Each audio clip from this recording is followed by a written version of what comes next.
آروم شد.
زینت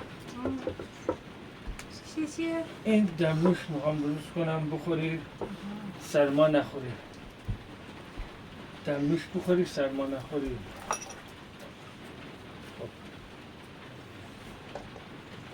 البته این خواص دیگه هم داره، مثلا برای درد و دندون درد خیلی خوبه، تسکین درد میده.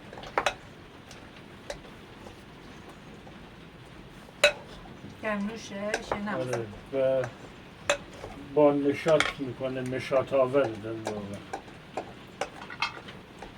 یه جور میشه گفت یه داروی روحیه آدمو درست میکنه.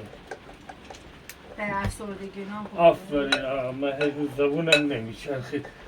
یه چیز برای افسردگی و اینطور چیزا، مثلا توی همچین هواهایی بعضیا بارون مثلا زیاد میشه افسرده میشن، برای اونجور آدم ها خوبه.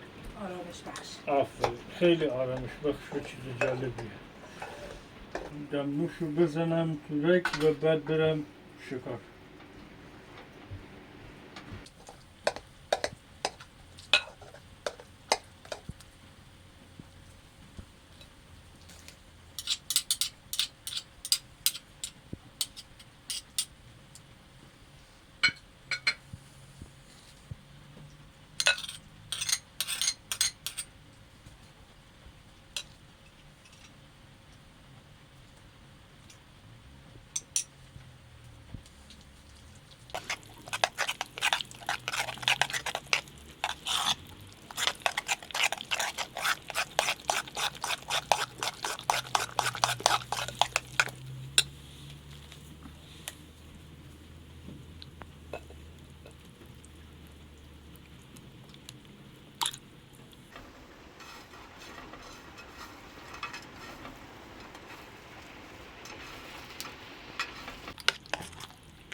ماستش عجب ماست.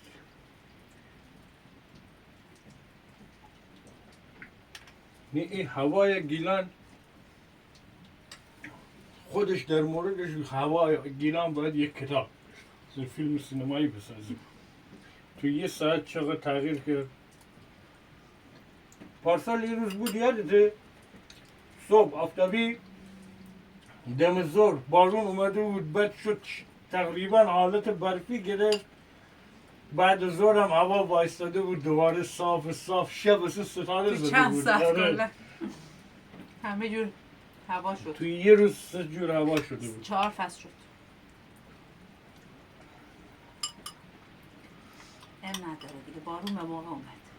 این غذا تو بارون بیشتر میشه. آره. و بارون هرچی بیاد نعمت. ما از بارون که استقبال میکنیم گسترده. ببینیم چی آقا شبا نشاطی. تستش کنیم. چه رنگی داره؟ آره رنگش پاره.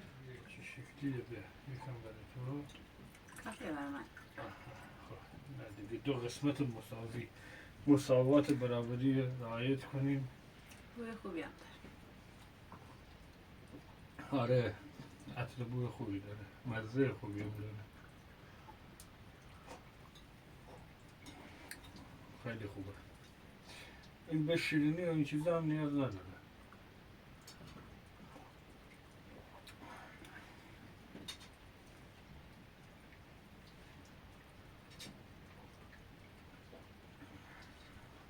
حالا فردا واقعا قراره برف بیاد؟ اینجور گفتن برف بارون. خوب از این برفای بیاد که یه وجب روی زمین میمونه. قراره همونجوری بیاد. یه وجب باشه خوبه. اونطوری برف میاد 2 متر برف البته میاد. ممکن هم از فقط کوبایه ها بیاد. ممکن ما فقط بارون سرماشو داشته باشیم. آره. یه مقدار برف اگه بیاد برای کشاورزی خیلی خوب میشه. 2-3 سال برف هم نیومده، زمین ما نیاز به برف داره. هرچی بیاد، برف بیاد، بارون بیاد، خدا رو شکر. همین قدر که میاد خدا رو شکر.